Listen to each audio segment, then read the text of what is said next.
Selamat siang, Assalamualaikum warahmatullahi wabarakatuh. Selamat datang kembali di channel Asikin Aja. Bersama saya Rifat Dato sebagai host. Nah, kali ini kita kedatangan tamu yang sungguh luar biasa, sangat kece, Mas Agus. Mungkin Mas Agus bisa memperkenalkan diri kepada para penonton. Perkenalkan, nama saya Agus Sumanto. Saya dari Universitas Kusuma-Usada Surakarta. Oke, baik. Di sini saya akan menceritakan secara detail mengenai profil dari Mas Agus. Jadi Mas Agus ini adalah seorang mahasiswa aktif yang menempuh pendidikan di kampus Universitas Kusuma-Usada Surakarta. Nah, Mas Agus ini juga adalah orang yang sangat aktif dalam kegiatan organisasi. Beliau juga merupakan salah satu ketua LDK dan juga gubernur Hima Promkes.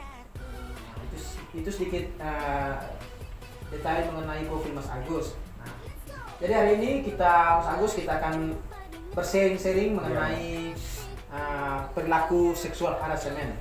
Nah, mungkin menurut Mas Agus sendiri, apa itu perilaku seksual harassment, Mas?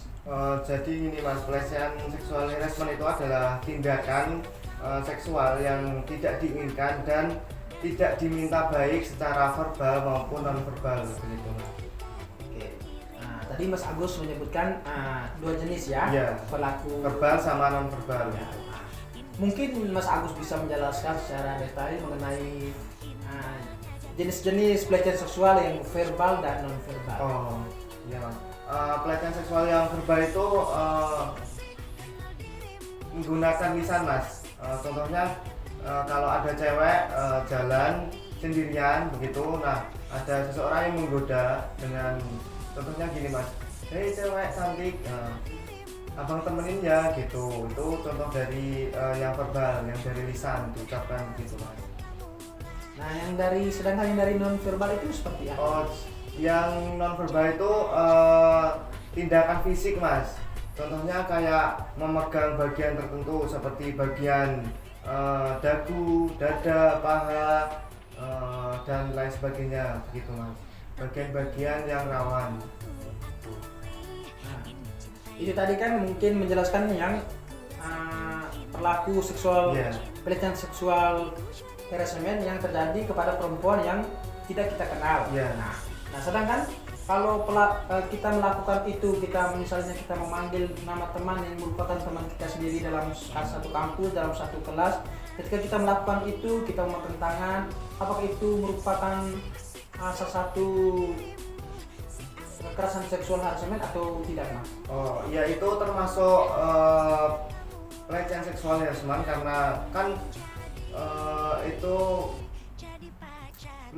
mencolek terus memanggil kan termasuk bagian dari tindakan pelecehan seksual harassment gitu Mas.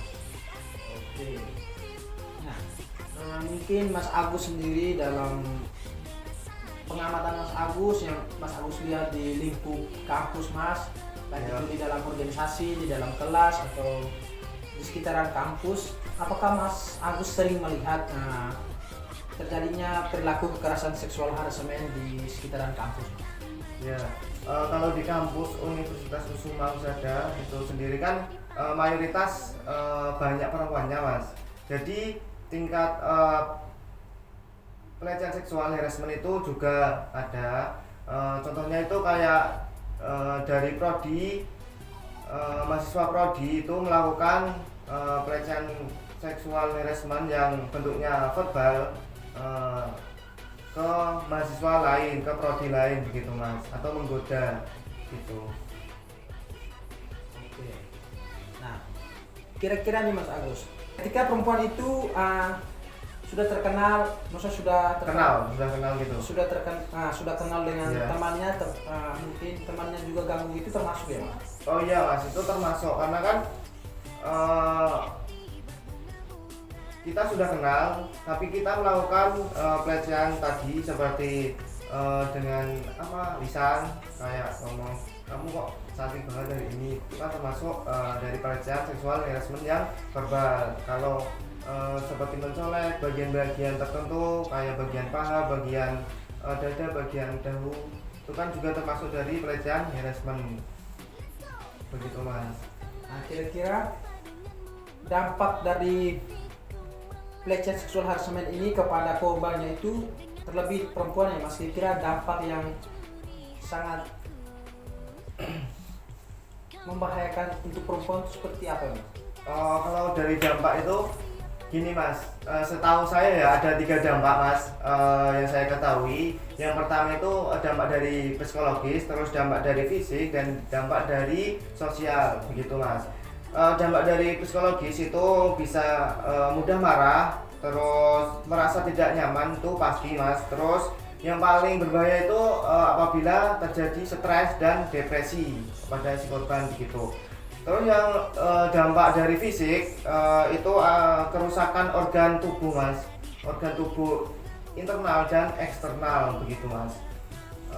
Kerusakan organ tubuh yang internal itu contohnya seperti sesak nafas, terus bisa pingsan. Terus yang eksternal itu kayak luka di bagian-bagian tertentu, seperti bagian paha, bagian dagu, bagian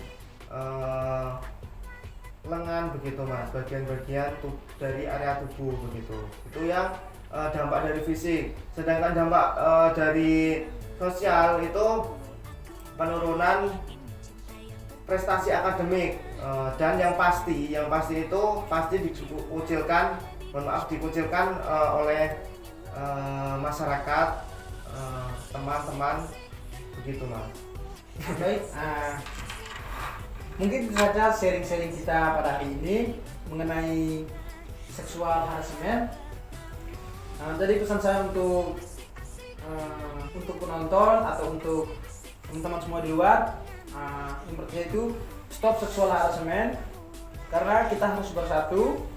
Kekerasan seksual tidak dapat ditoleransi dalam bentuk apapun, dalam konteks apapun, dan juga dalam keadaan apapun oleh pemimpin politik manapun atau oleh pemerintah manapun. Jadi untuk teman-teman yang sering melakukan kekerasan seksual harassment, mungkin dengan pesan ini bisa berubah sikapnya untuk kedepannya. Dan untuk para korban, tetap semangat. Kalau mau butuh curhat, silakan curhat kepada orang yang bisa memberikan motivasi sehingga tidak terjalinnya gangguan psikologi atau gangguan sosial, fisik. Nah, itu. Dan untuk universitas juga wajib membentuk satuan tugas sebagai bagian dari pencegahan kekerasan seksual harassment ini dalam hal penguatan tata kelola, dan juga pencegahan kekerasan seksual yang penting dilakukan oleh mahasiswa, dosen, tenaga kependidikan, warga kampus, dan masyarakat yang berinteraksi dengannya berdasarkan Permendikbud nomor 30 tahun 2021. Baik, mungkin saja sharing-sharing kita pada hari ini. Saya Hanifal Dato sebagai host, dan Mas Agus sebagai narasumber pamit undur diri. Sekian dan terima kasih.